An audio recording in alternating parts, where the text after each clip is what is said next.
Bienvenue dans cette nouvelle vidéo de notre temps d'édification et je suis très heureux de te revoir et je pense que par la grâce de Dieu, tu vas bien.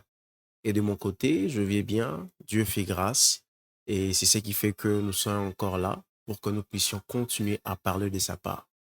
Et même si rien ne va dans ta vie, je suis sûr et convaincu qu'à la fin de cette vidéo, tu vas comprendre que Dieu t'aime et a un projet pour toi. Il est dit dans le livre de Jérémie, j'ai formé un projet de bonheur et de paix. Dieu n'a pas formé un projet de malheur contre vous. Dieu n'a pas formé un projet de guerre, un projet de problème, de préoccupations, mais un projet de bonheur et de paix. Je suis dans le livre de Marc, chapitre 5, à partir du verset 23. Et la Bible dit, et il lui adressa cette instante prière. Ma petite fille est à l'extrémité. Viens, impose-lui le main afin qu'elle soit sauvée et qu'elle vive. Alors ici, c'est le chef, un des chefs de la synagogue qui s'appelait Jairus et qui avait un problème. Quel était le problème? Son enfant était malade, sa petite fille. Et quand vous lisez dans la version Darby, on dit sa fille. Bon, que ce soit sa fille ou sa petite fille, dans tous les cas, on parle d'une fille. Alors, je vais sauter, je vais aller directement vers le verset 27. J'avais dit que je vais prendre quelques versets et ensuite, on va entrer en profondeur. Verset 27, on dit, ayant entendu parler de Jésus, elle vint dans la foule par derrière et toucha son vêtement. Car elle disait, si je puis seulement toucher ses vêtements, je serai guérie.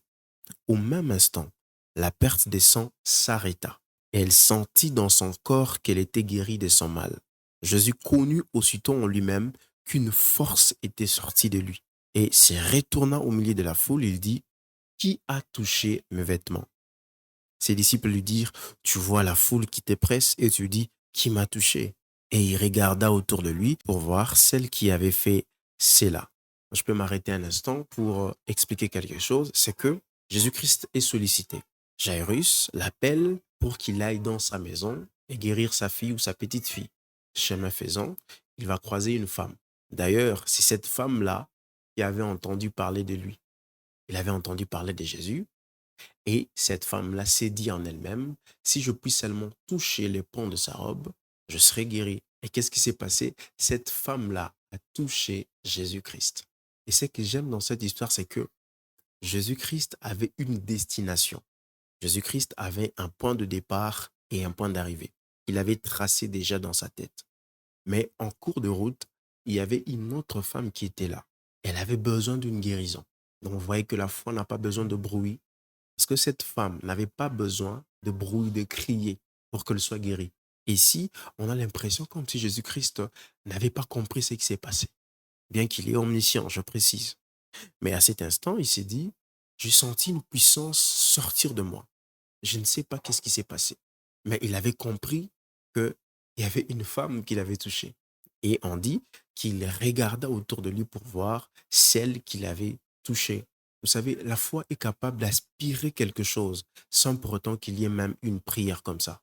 Juste avec votre disposition intérieure, avec la foi en quelque chose, vous croyez fermement à ce que Dieu est capable de faire. Vous pouvez prendre quelque chose, aspirer une guérison, aspirer un miracle, sans pourtant qu'il y ait de l'imposition de main. Parce que la foi, c'est la démonstration. Cette femme a démontré sa foi en réalisant ces gestes-là. Alors les disciples s'étonnent en se disant, comment est-ce que tu peux dire qui t'a touché? Alors qu'il y a beaucoup de gens qui étaient autour de lui, parce que vous savez, quand Jésus-Christ était en train de marcher, parce qu'il avait une grande renommée, à telle enseigne que dans certains endroits, il s'est retiré dans le désert, et les gens le suivaient là-bas parce qu'il accomplissait beaucoup de choses, de miracles, de prodiges et de signes. Donc quand il marchait, c'est toute une foule qui suivait Jésus. Et donc, parmi les personnes qui suivaient Jésus, il y a eu une seule personne qui s'est dit en elle-même, je dois avoir quelque chose de cet homme et je n'ai pas besoin que cet homme m'impose la main, j'ai juste besoin de croire en moi-même et de poser un geste. Alors, ici, j'aimerais te dire, Dieu attend que tu poses un geste. Je ne sais pas moi, le geste que tu vas poser, mais dans tous les cas, pose un geste, exprime ta foi, démontre ta foi. Parce que la foi est réelle quand elle est démontrée. La foi est réelle quand elle est exprimée, peu importe les moyens, peu importe les canaux. Mais il faut exprimer votre foi. Alors, j'aimerais continuer. Et ses disciples lui dirent, tu vois la foule qui te presse et tu dis, qui m'a touché? Alors je saute, je vais dans le verset 34, on dit, mais Jésus lui dit, ma fille, ta foi t'a sauvée, va en paix et sois guérie de ton mal. Verset 35, comme il parlait encore, survint de chez les chefs de la synagogue des gens qui dirent, ta fille est morte, pourquoi importuner davantage le maître? Pour entrer vraiment dans les contextes, c'est que Jésus-Christ est sollicité. Jairus l'appelle pour qu'il puisse prier pour sa fille ou sa petite fille afin qu'elle vive. Et en cours de route, Jésus va rencontrer une femme. Je dirais, c'est cette femme-là va rencontrer Jésus. Parce que Jésus-Christ était de passage. Et pendant ces temps-là, pendant que cette femme recevait sa guérison, les gens viennent dire que cette fille est décédée. Et que ce n'est plus important d'importuner le maître, de demander instamment que le maître vienne prier pour la fille. Et qu'est-ce que Jésus-Christ a dit? Écoutez, la réponse de Jésus, c'est très, très extraordinaire. Verset 36. Mais Jésus, sans tenir compte de ses paroles, dit au chef de la synagogue, n'aie craint pas, crois seulement. C'est extraordinaire. Ici, on doit comprendre une vérité. C'est qu'il y a une parole négative qui est arrivée et au même moment, Jésus-Christ contrecarre. Jésus-Christ s'oppose farouchement à cette parole négative en disant crois seulement, n'aie craint pas, crois seulement. Parce qu'on précise que Jésus-Christ, sans tenir compte de ces paroles, combien de paroles entendez-vous qui vous poussent à abandonner? Combien de paroles recevez-vous chaque jour sur votre projet, sur la vie chrétienne, sur ce que vous pensez réaliser, sur les problèmes que vous avez, sur des situations bizarres que vous vivez dans votre vie et qui ont tendance à vous clouer au sol? Je sais que vous recevez beaucoup de paroles qui montent dans votre esprit et qui vous disent abandonne, c'est trop tard, ça ne sert plus à rien, c'est déjà fini. C'est comme Ézéchiel dans la vallée des ossements desséchés. Donc lui, il est en train de voir des ossements desséchés. Dieu est en train de voir une vie. Dieu est en train de voir une grande armée. Et qu'est-ce que Dieu a fait? Dieu a dit à Ézéchiel, fils de l'homme, est-ce que ces ossements peuvent-ils revivre? J'ai aimé la réponse d'Ézéchiel. Ézéchiel a dit, Seigneur, tu le sais. Vous savez, quand vous passez par des moments difficiles, des moments compliqués, et que vous n'avez plus la foi, acceptez justement de dire à Dieu, Seigneur, tu le sais. Je sais que chez toi, tout est possible. Et qu'est-ce que Dieu a dit à Ézéchiel? Fils de l'homme, prophétise sur ces ossements. Ce n'était pas Dieu qui avait prophétisé, mais il avait demandé à Ézéchiel de prophétiser. C'est comme si Dieu disait à Ézéchiel, fils de l'homme, déclare de paroles, parce que le mot prophétiser a aussi une connotation de déclarer et dire de choses. Et qu'est-ce qu'Ézéchiel a fait? Il a déclaré sur ses ossements desséchés et il y a eu la chair, des nerfs et ensuite il y avait une grande armée. Peut-être que vous êtes en train de croire que vous êtes dans un désert. Mais Dieu voit que dans ce désert, il y a le pétrole en bas. Dieu voit que dans ce désert, il y a la vie. Dieu voit dans ce désert une grande armée, des verdures et des plantes, des eaux où coule le lait et le miel. Dieu voit autre chose. Dieu a sa façon de voir, de percevoir de choses. La Bible précise, sans tenir compte de ses paroles, il dit au chef de la synagogue, n'aie craint pas, crois seulement.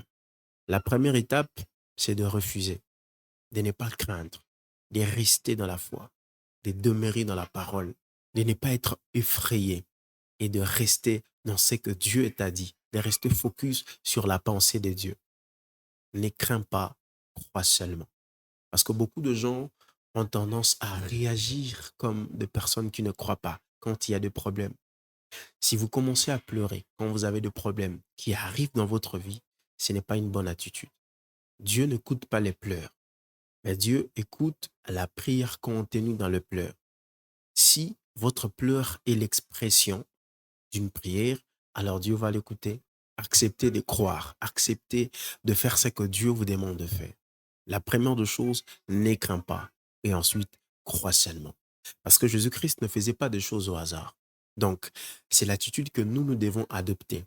Quand vous entendez quelque chose, quand quelqu'un vous dit une chose qui est contraire à votre foi ou à chrétienne, n'acceptez pas. Parce que tout ce que vous acceptez va produire la foi en vous. La Bible dit, la foi vient de ce qu'on entend. Je m'arrête d'abord là. Je sais que ce qu'on entend vient de la parole de Dieu, Mais si je m'arrête d'abord sur la foi vient de ce qu'on entend, ça veut dire que vous pouvez entendre beaucoup de choses. Et toutes les choses que vous entendez créent la foi en vous. Que ce soit une bonne foi, c'est-à-dire une foi fondée dans les Écritures, ou une foi fondée dans des choses qui ne glorifient pas Dieu. Et un jour, je lisais un ouvrage, on a dit, est-ce que la conscience pousse exactement les gens à faire le bien?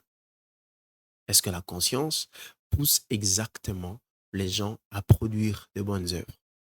Est-ce que ceux qui font, par exemple, vous savez que dans certaines religions, il y a des gens qui peuvent accepter de mourir vraiment, de tuer d'autres personnes pour aller au ciel et avoir d'autres récompenses dans l'au-delà. C'est aussi une forme de foi. Et est-ce que leur conscience est toujours intacte? La vraie question, est-ce qu'on peut manipuler une conscience?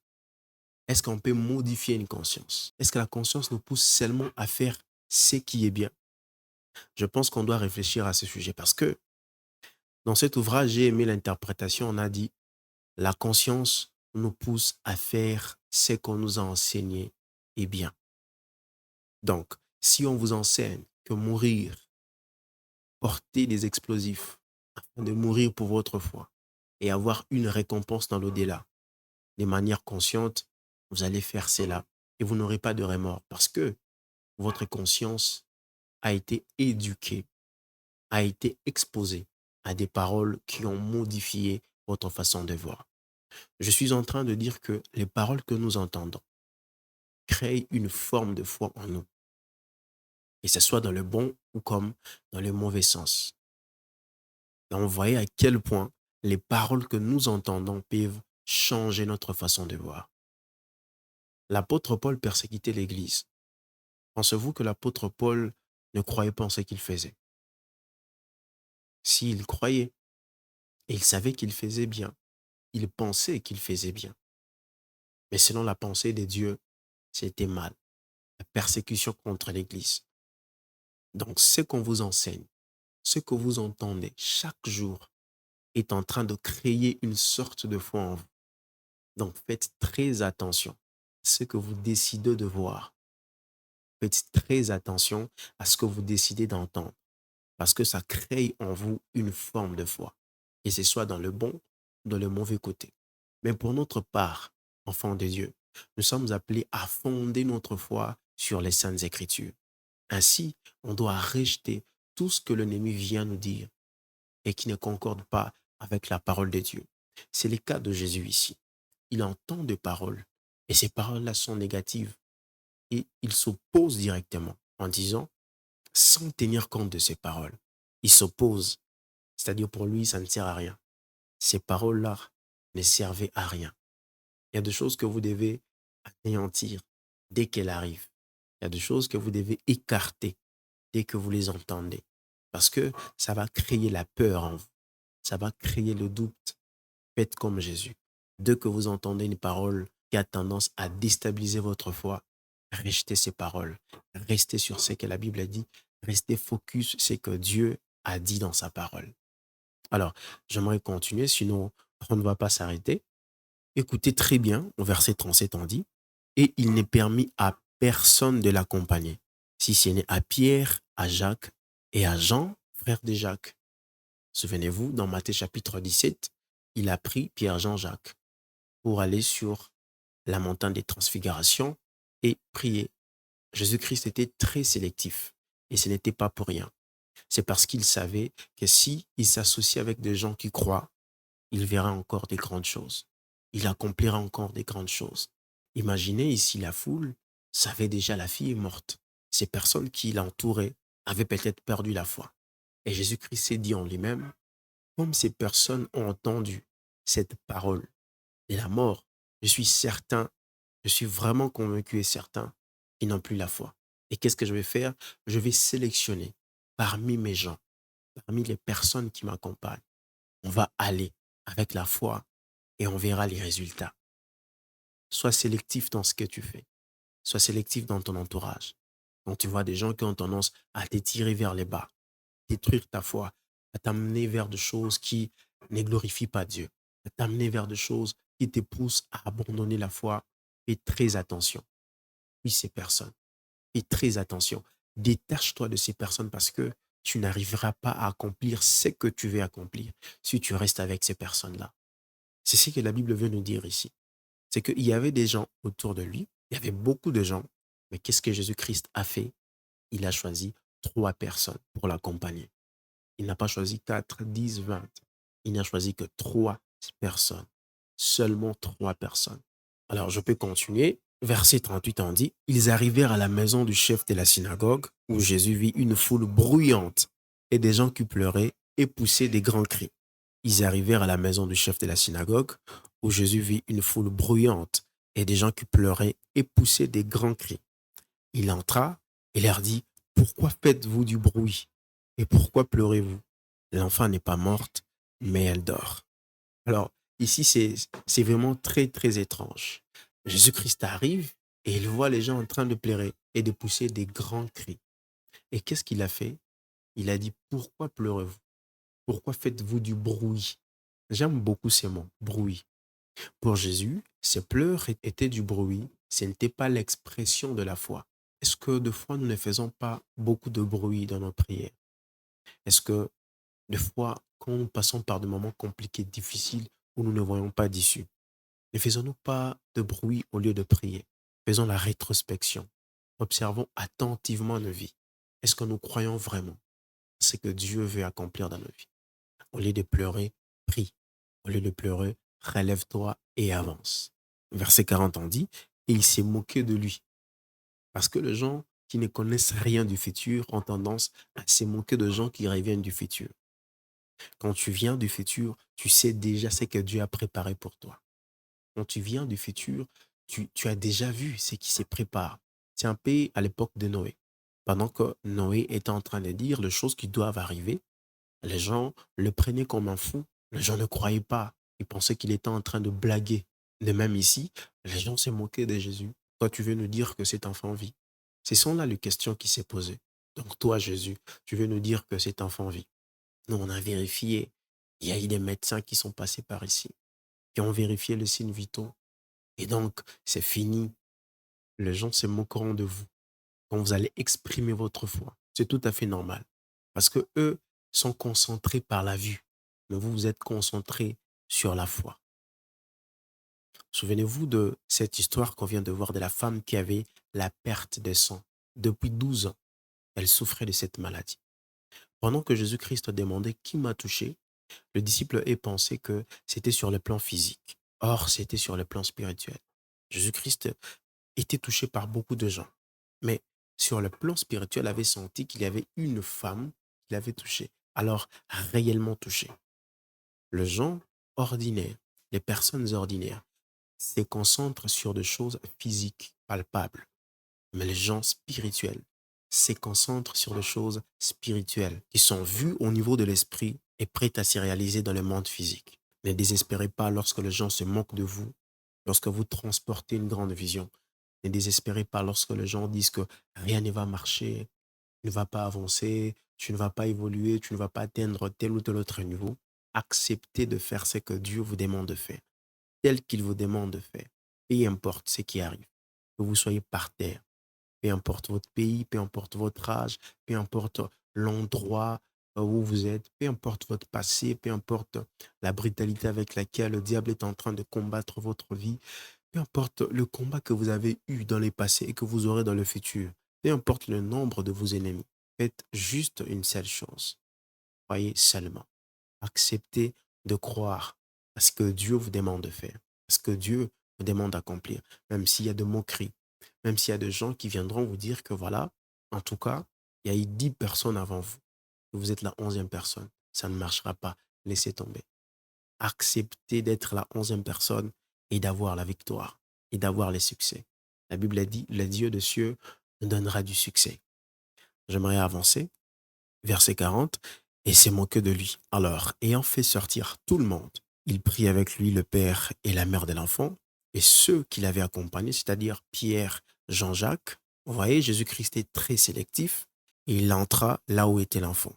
Il l'a saisi par la main et lui dit Talitha koum, ce qui signifie jeune fille, lève-toi, je te l'ai dit.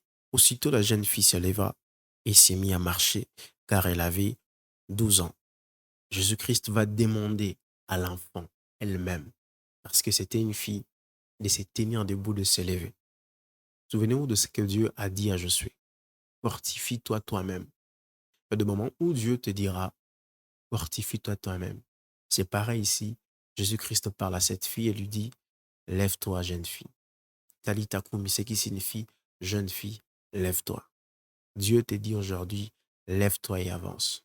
Il est vrai que tu as connu des problèmes difficiles dans ta vie.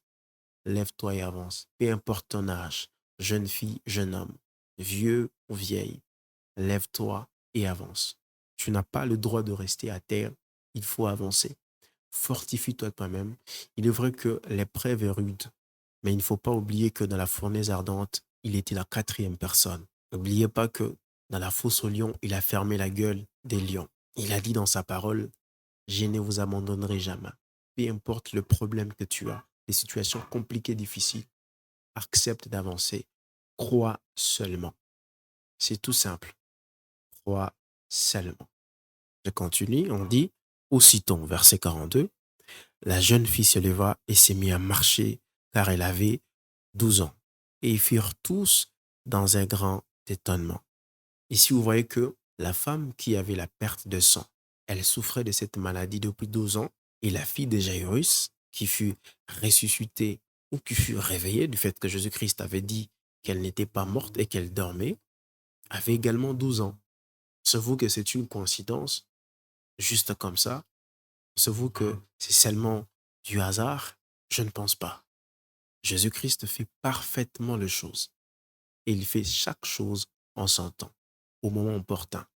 Donc, il ne faut plus dire que Jésus-Christ t'a oublié, que Jésus-Christ t'a abandonné.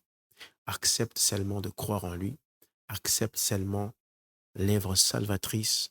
Accepte seulement sa parole et marche suivant sa parole. Alors, pour ma part, je vous dirais tout simplement d'avancer, d'évoluer, et Dieu vous fera du bien. Alors, merci d'avoir suivi cette vidéo et je crois que ça vous a édifié. Et si tel est le cas, gloire à Dieu et nous nous donnons rendez-vous très très prochainement. Merci.